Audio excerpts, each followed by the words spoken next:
आज इथे जॉगिंग करताना एक जरा वेगळाच अनुभव आला. नेहमी शहरामध्ये जॉगिंग करतो, 5 किलोमीटर 6 किलोमीटर जॉगिंग केल्यानंतर एक थकवा जाणवतो.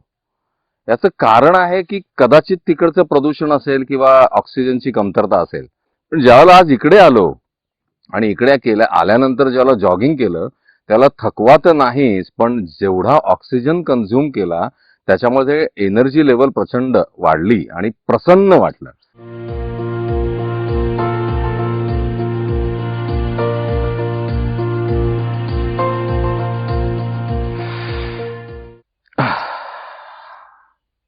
केवढा मोकळा श्वास. वाटतंय तुम्हाला की या ठिकाणी ऑक्सिमीटरची काही गरज आहे? अहो, इकडच्या वातावरणातलं ऑक्सिजनच सगळं काही देऊन जातो आपल्याला. आपलं आयुष्य 5 वर्षांनी नाही तर 10 वर्षांनी वाढवेल. या अनुभवा, हे समृद्ध कुटुंब तुमची वाट पाहत आहे.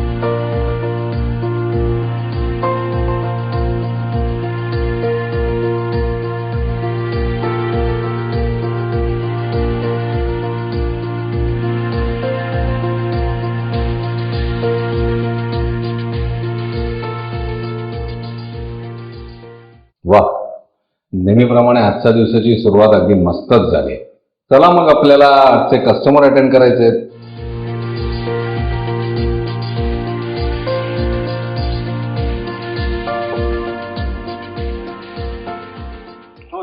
नमस्कार. नमस्कार. तुमचे जांभा सिटी, जांभा नगरी हे दोन्ही प्रोजेक्ट पाहून मी इकडे आलोय बर. आणि आता मला उत्सुकता आहे की कुटुंब ह्या प्रोजेक्ट मध्ये काय विशेष आहे. अरे, विशेष आहेत. चला मग कुटुंब प्रकल्प पाहूया आपण.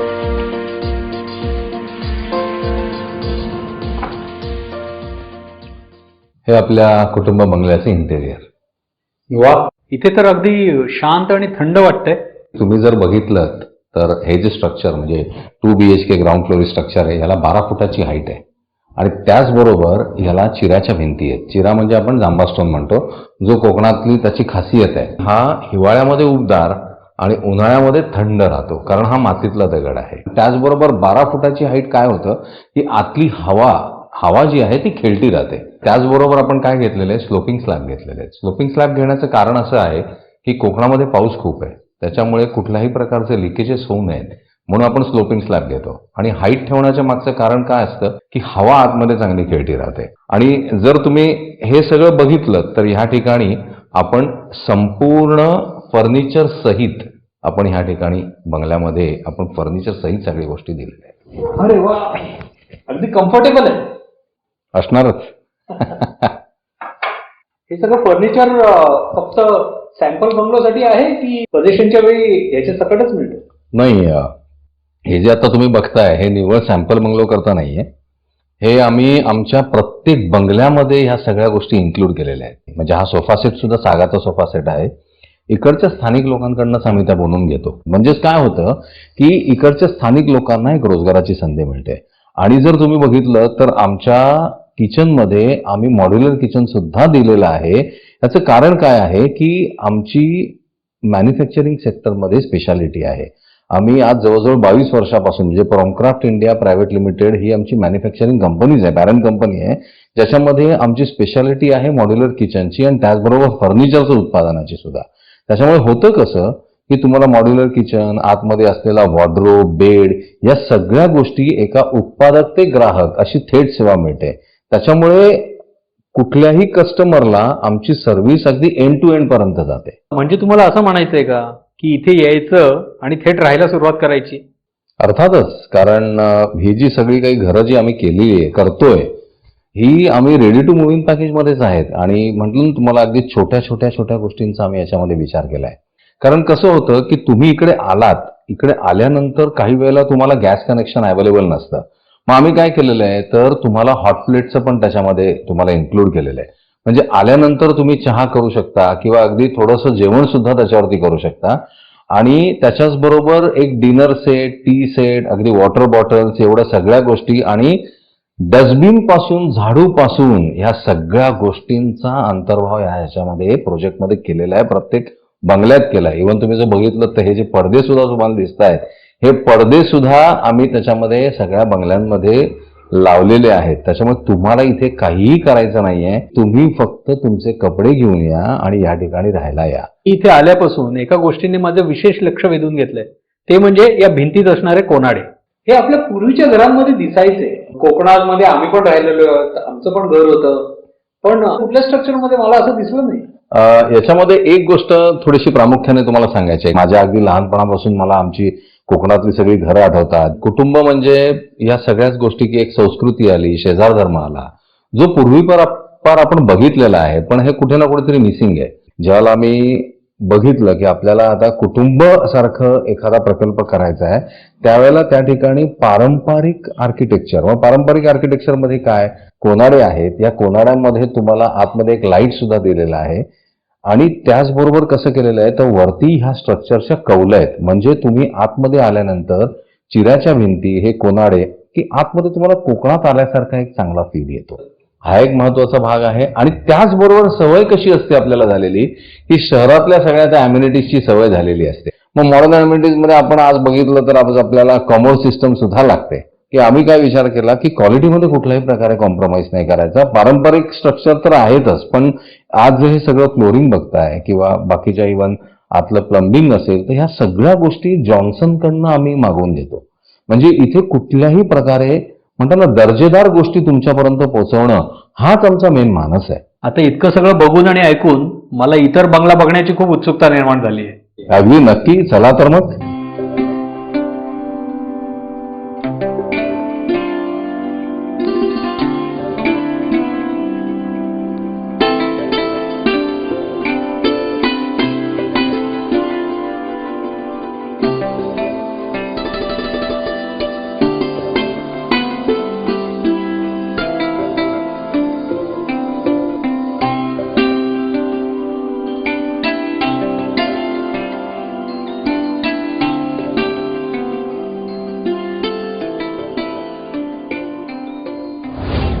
कोकण म्हणजे समृद्ध पर्यावरण.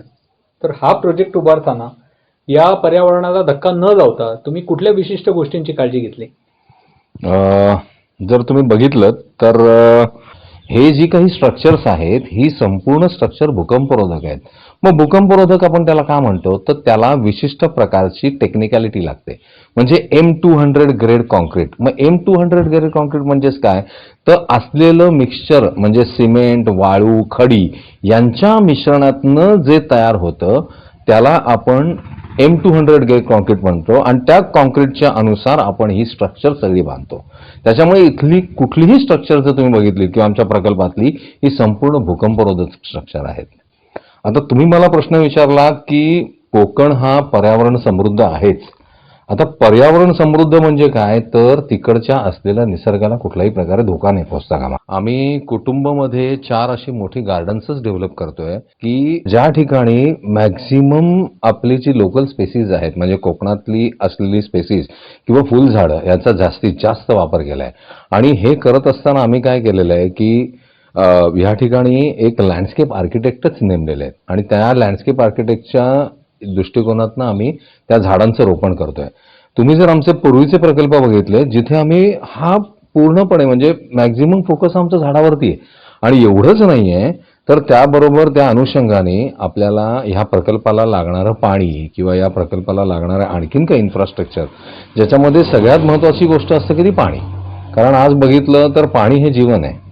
पण मग ह्या पर्टिक्युलर टाउनशिपला सेल्फ सस्टेन करण्याकरता आम्ही पाण्याचं नियोजन कसं करता येईल तर याच्यावरती सगळ्यात महत्त्वाची गोष्ट काय केली तर ह्या ठिकाणी जिओलॉजिकल सर्व्हे केला. मग जिओलॉजिकल सर्व्हे क्षणातनं आम्हाला काय कळलं की हा खालचा भूस्तर कसा आहे. कारण याचं स्कॅनिंग होतं या संपूर्ण जमिनीचं आणि स्कॅन केल्यानंतर तुम्हाला प्रेफरन्शियल पॉईंट्स मिळतात ड्रिल करायचे. मग या ठिकाणी आम्ही काय केलं तर ड्रिल्स केले म्हणजे आपण ह्याला बोरिंग केलं असं म्हणतो. त्या बोर केल्यानंतर काय होतं काही वेळेला बोर जर पाणी नाही लागलं तर ते बुजवली जातात. पण या जिओलॉजिकल सर्वेक्षणातनं असं असतं की भूस्तरातली जी काही फ्रॅक्चर्स असतात ह्या फ्रॅक्चर्समध्ये पाणी असतं आणि जर ती बोरिंग जर तुम्ही रिचार्ज केलीत म्हणजे त्याला रिचार्ज टेक्निक्स वापरायला लागतात. मग रिचार्जिंग कसं होतं, तर एक तर असतं स्टॉर्म वॉटर, म्हणजे ग्राउंड वॉटरने तुम्ही रिचार्ज करता, आणि दुसरं असतं रूफ वॉटर, म्हणजे जे तुमच्या बंगल्यातनं पन्हाळीतनं येणारं जे पाणी असतं ते तुम्ही एका फिल्टर लावून त्या बोरिंगमध्ये सोडलं जातं. आणि हा जो प्रोसेस आहे हा रेग्युलर केला जातो आमच्याकडनं. आणि त्या रेग्युलर केलेल्या प्रोसेसमुळे कसं होतं की या प्रकल्पाला सेल्फ सस्टेन तर होतोच, आणि 12ही महिने त्याला पाणी पुरवठा केला जातो. म्हणजेच काय की हा प्रकल्प पर्यावरण स्नेही कसा करायचा, तर एक म्हणजे भरपूर झाडं, म्हणजे आम्ही जे आमचे प्रकल्प करतो त्याला आम्ही म्हणतो की welcome to forest city. Okay. दुसरं म्हणजे पाण्याचं पूर्ण नियोजन, बरोबर. आणि तिसरं म्हणजे इलेक्ट्रिसिटीचं कमी कन्झम्पशन कशा प्रकारे करता येईल याच्यावरती पण आमचा फोकस असतो. त्याच्यामुळे आम्ही असं म्हणतोच की आमचे सगळे प्रकल्प हे पर्यावरण स्नेही आहेत. एक गोष्ट मला इथे प्रकर्षाने जाणवली ती म्हणजे अशी की इथे कुठेही इलेक्ट्रिकच्या वायरिंगचं जंजाळच दिसत नाही. खूप छान प्रश्न विचारलात, आणि ऍक्च्युली खरं म्हटलं तर हा प्रश्न आजपर्यंत आम्हाला कोणी विचारलेलाच नाही. सांगायचं असं आहे की म्हणजे या गावातल्या पंचक्रोशीमध्ये जर थोडासा विचार केला तर सगळ्या ठिकाणी पोल स्ट्रक्चर तुम्हाला दिसतील. आणि ज्यावेळेला आम्ही आमचा पहिला प्रकल्प करायचा ठरवला, जांबा सिटी म्हणजे निसर्ग विहार जांबा सिटी केला, किंवा त्याच्यानंतरचा जांबानगरी सुद्धा जेव्हा केला, त्यावेळेला आम्हाला सगळं केबलिंग हे अंडरग्राऊंड करायचं होतं. त्याच्यामुळे इथे तशी म्हणजे अप्रुव्हल सिस्टम नसल्यामुळे आम्हाला सुरुवातीला 4 महिने थांबायला लागलं. कारण जांबा सिटी हा जो प्रकल्प होता त्यावेळेला आम्ही 4 महिने थांबलो, त्याचं अप्रुव्हल घेतलं आणि सगळं अंडरग्राऊंड केबलिंग केलं. त्याच्यामुळे तुम्ही बघितलं तर आमच्या कुठल्याही प्रकल्पामध्ये आम्ही अंडरग्राऊंड केबलिंगच करतो. याचं कारण असं की एक म्हणजे तुम्हाला मेंटेनन्स पार्ट कमी आहे, आणि दुसरं म्हणजे तुम्हाला जे जागोजागी लागलेले पोल आणि ज्याच्यामुळे कुठे ना कुठेतरी ऍस्थेटिक लुक खराब होतो, त्याच्यामुळे ते नको आणि त्या गोष्टी टाळण्याकरता म्हणून खूपच छान थॉट आउट प्रोसेस आहे असं मी म्हणेन. Thank you very much. जागा किंवा घर घेताना बरेच वेळा लोकांची फसगत होते. ह्या प्रोजेक्ट मध्ये तुम्ही या गोष्टीची काही शाश्वती देता का? चांगला प्रश्न आहे. बऱ्याच वेळेला असं आपण होतं, म्हणजे काही वेळेला लोक घर खरेदी करायला जातात किंवा एखादी जागा खरेदी करायला जातात, आणि एस्पेशली कोकणामध्ये काही वेळेला अशी फसगत होते, कारण एका जमिनीवरती खूप काही लोकांची 7/12वरती नावं असतात, किंवा काही वेळेला जमिनी क्लिअर नसतात, किंवा इव्हन ह्या गोष्टी शहरामध्ये सुद्धा घडतात. पण हा प्रकल्प करण्यामागचा सगळ्यात मेन आमचा फोकस असा होता की कुठलाही आपण ज्याला एखादा प्रकल्प करतो तो गव्हर्नमेंटच्या दप्तरी पूर्णपणे अगदी क्लिअर असला पाहिजे, बरोबर आहे. आणि आता ज्यावेळेला आम्ही जांबा सिटी केला त्यावेळेला रेराचा कायदा नव्हता, पण ज्यावेळेला जांबानगरी केला त्यावेळेला रेराचा कायदा आला. आणि रेराचा कायदा हा माझं इव्हन सगळ्यांना सांगणं असं आहे की रेराचा कायदा हा एवढा चांगला कायदा आहे की जो कस्टमरच्या हितावह आहे कायदा. रिअल इस्टेट रेग्युलेशन ऍक्ट आपण त्याला म्हणतो. कारण पूर्वी कसं व्हायचं की बिल्डरकडनं फसवणूक व्हायची, मग तीही टाळण्याकरता म्हणून हा रेरा कायदा आला. म्हणजे आता आम्हाला सुद्धा कसं होतं की ज्यावेळेला आम्ही एखादा प्रकल्प करायचा म्हटला तर आधी आम्हाला सगळी अप्रुव्हल्स घ्यायला लागतात. मग ती अप्रुव्हल्स कलेक्टर असोत किंवा टाउन प्लॅनिंग असोत, या सगळ्यांची अप्रुव्हल केल्यानंतर आम्हाला रेराला अप्रोच व्हावं लागतं. रेराचं त्यांचं पोर्टल आहे, आणि त्या पोर्टलवरती आम्हाला हा संपूर्ण प्रकल्प टाकावा लागतो. ज्याच्यामध्ये कसं होतं की तुम्ही ज्याला एखादा प्रकल्प करणार आहात त्याला त्या प्रकल्पाचं संपूर्ण डॉक्युमेंटेशन हे तुम्हाला रेरावरती अपलोड करावं लागतं. जसं आम्ही जांबानगरी करता केलं तसंच हा कुटुंबाचा जो हा 65 बंगल्यांचा जो आपला प्रकल्प आहे त्याची संपूर्ण कागदपत्र आम्हाला रेरावरती अपलोड करावी लागतात. रेराची स्क्रुटिनी होते त्याच्यामध्ये, जवळजवळ महिन्याभराचा हा प्रोसेस आहे, आणि त्या स्क्रुटिनी नंतर मग आम्हाला त्याचा नंबर मिळतो. आणि मग त्याच्यावरती जी काही डॉक्युमेंट्स अपलोड होतात ती जर डॉक्युमेंट्स तुम्ही संपूर्णपणे चेक केलीत, कारण आम्ही प्रत्येक ग्राहकांना सांगणं असं आहे की जो कोणी कस्टमर इव्हन आज त्याला कोकणात घर घ्यायचं असेल किंवा आणि मुंबई पुण्यामध्ये घर घ्यायचं असेल, त्यांनी कुठल्याही प्रकल्पाची शहानिशा रेराच्या वेबसाईटवरती जाऊन निश्चित करावी. आपलं स्वतःचं घर असावं असं प्रत्येकालाच वाटत असतं, पण प्रश्न येतो तो बजेटचा. आपल्या कुटुंब या प्रोजेक्टमध्ये काही लोनची वगैरे सुविधा आहे की नाही? हो, आहे ना. आपल्या कुटुंबामध्ये आपण काय केलंय, 2 बँकांचं आपण ऑलरेडी अप्रुव्हल घेतलेलं आहे. म्हणजे HDFC आहे, TGSB आहे. पण समजा तुम्हाला दुसरी कुठली फायनान्शियल इन्स्टिट्यूशन हवी आहे तरी त्याला काहीच इश्यू नाही आहे, कारण आपला हा जो प्रोजेक्ट आहे तो एकदम संपूर्ण म्हणजे त्याची कागदपत्रांची पूर्ण पूर्तता केलेली आहे आणि आपला हा प्रकल्प रेरा अप्रूव्ड आहे. त्याच्यामुळे तुम्ही कुठल्याही फायनान्शियल इन्स्टिट्यूशनमधनं कर्ज घेऊ शकता, काहीच प्रश्न नाही आहे. ओके, नाही. आता बरेच वेळा कसं होतं ना की अनेक प्रॉपर्टीचं पोझिशन देताना हं. दिलेली वेळ पाळली जात नाही. तर ह्या प्रोजेक्टमध्ये तुम्ही कमिटमेंट कशा पाळणार? अ, हा प्रश्न तुमचा चांगला आहे, कारण बऱ्याच वेळेला लोकांना हे प्रश्न त्रास देतात. पण तुम्हाला एक गोष्ट सांगायला मला आनंद आहे, कारण जांभा सिटी असो किंवा जांभा नगरी, हे जे प्रकल्प होते म्हणजे 2014ला आम्ही जांभा सिटीला सुरुवात केली आणि 2016ला प्रकल्प पूर्ण करून आम्ही सगळ्यांना पोझिशन्स पण दिली. त्याच्यानंतर 2016ला आम्ही जांभा नगरीला सुरुवात केली आणि 2019ला म्हणजे रादर त्या प्रोजेक्टला 4 वर्ष कम्प्लिशनचा आमचा प्लॅन होता, पण तो 3 ते 3.5 वर्षामध्येच पूर्ण केला आणि प्रत्येकाला पोझिशन 1 वर्षामध्येच दिलं आम्ही. कुटुंबाचं तर तुम्ही बघताच आहात, कारण आम्ही कसं आहे की आम्ही बुकिंग झाल्यानंतर बांधकाम नाही सुरुवात करतो. आमचं मेन कसं असतं, बांधकाम आमचं चालूच असतं. त्याच्यामुळे कुठेच पोझिशनचा कालावधी हा लोकांना खूप जास्त, फार फार तर वर्ष, सव्वा वर्ष याच्यामध्ये आम्ही पोझिशन देऊन टाकतो. आणि कुटुंबाचं तुम्ही काम बघताच आहात, चालूच आहे प्रकल्पाचं काम. ओके. पण मला अजून एक प्रश्न असा आहे की आता या कोरोनाच्या काळात तर अनेक शहरवासियांना असं वाटलं की गावाकडे आपलं एक घर असावं, पण मग इथे प्रश्न एक निर्माण होऊ शकतो की मॉडर्न अम्युनिटीजचा. तर ते आपण कसं ऍडजस्ट करणार? आणि दुसरं म्हणजे की डे टू डे लाईफमध्ये ज्या युटिलिटीज किंवा आवश्यक गरजा असतात, बरोबर. त्याच्यासाठी तुम्ही काही सहाय्य करता का? आता तुम्हाला सांगतो की कोरोनाच्या पश्चात म्हणजे कोविड पश्चात सगळ्यांना असं नक्कीच जाणवत आहे की गावामधलं आपलं घर पाहिजे. कारण जर बघितलं तर आज आपली शहरं जी आहेत, जिथे आज रुग्णसंख्या प्रचंड वाढते, पण ही गावामध्ये नाही आहे. कारण गावामध्ये तसं वातावरण आणि तसा तो ऑक्सिजन लेवल, त्या सगळ्या गोष्टी इतक्या सुंदररित्या मेंटेन आहेत की त्या ठिकाणी कोविड हा फारसा शिवला पण नाही आहे. त्याच्यामुळे आज असं आहे की लोकांचा जो काही आम्हाला रिस्पॉन्स मिळतोय की कोविड पश्चात सगळ्यांना असं वाटायला लागलं की गावाकडचं घर हवं. मग आता गावाकडचं घर तर आहे, पण मग त्याबरोबरचं आता कसं झालेलं आहे की शहरातल्या आपल्या सगळ्यांनाच मॉडर्न अम्युनिटीची म्हणजे गरज आहे या सगळ्या गोष्टींची. मग त्या ठिकाणी वायफाय असो किंवा नेट कनेक्शन असो, या सगळ्या गोष्टी. आणि आता तशी सिच्युएशन्स राहिलेली नाही आहेत. रादर या कुटुंब प्रकल्पाच्या जवळच जिओचा टॉवर आहे आणि या ठिकाणी जिओचं कनेक्शन खूप चांगलं आहे. इव्हन आमचे जे पहिले 2 प्रोजेक्ट झाले त्याच्यामध्ये सुद्धा तुम्हाला BSNLचं वायफाय आहे किंवा जांबानगरीला सुद्धा जिओ आहे कनेक्शन, एअरटेलचं आहे. त्याच्यामुळे लोक आरामात, इव्हन आज जे वर्क फ्रॉम होमचं कल्चर आहे, जर तुम्ही अशा ठिकाणी जर अशा ऑक्सिजन लेवलमध्ये येऊन जर केलं तर मला असं वाटतं प्रोडक्टिव्हिटी जास्त चांगल्या रीतीने वाढू शकते कामाची. आता हे सगळं बघून आणि ऐकून खरंच म्हणजे बऱ्यापैकी समाधान झालेलं आहे. तरी एक कस्टमर म्हणून एक माझ्या समाधानासाठी एक फायनल एक विचारतो तुम्हाला की वाय कुटुंब? कुटुंबच का? ओके. कुटुंबच का? जर तुम्ही आज आमचा कुठलाही प्रकल्प बघितला जिथे आमचा मेजर फोकस असतो तो गार्डनचा. आज कुटुंबामध्ये आम्ही 4 गार्डनचं तशी डेव्हलप करतोय की तुम्ही इथे आल्यानंतर निवळ त्या गार्डनमध्ये जरी बसलात तरी तुम्हाला आनंद आहे.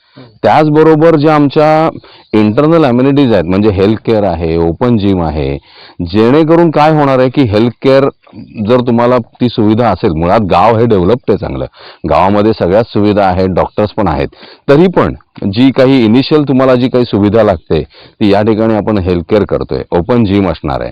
आणि ओव्हरऑल जर तुम्ही बघितलं तर ह्या प्रकल्पाचं जे 5 वर्षाचं व्यवस्थापन आहे, कारण हा प्रकल्प जो उभा करतोय आम्ही, तेव्हा 5 वर्षाचं व्यवस्थापन हे संपूर्ण आमच्याकडनं आहे.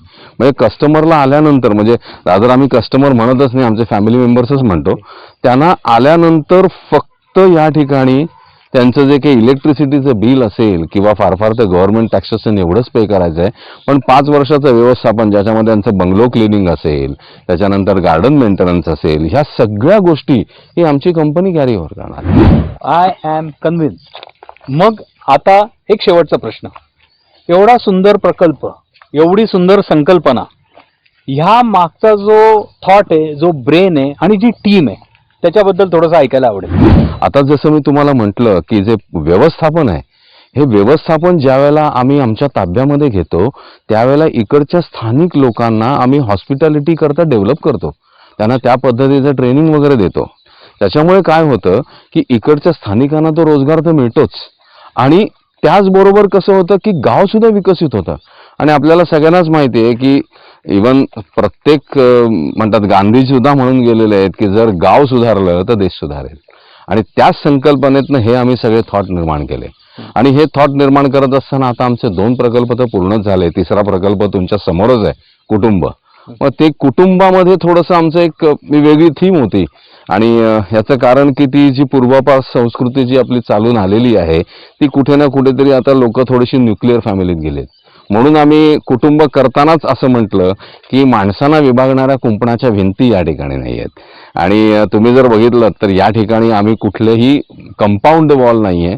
संपूर्ण प्रकल्पाला कंपाऊंड आहे, पण प्रत्येकाला त्याच्या बंगल्याला जे कंपाऊंड असणार आहे ते ग्रीनरीचंच असणार आहे, म्हणजे लँडस्केपचंच कंपाऊंड आहे.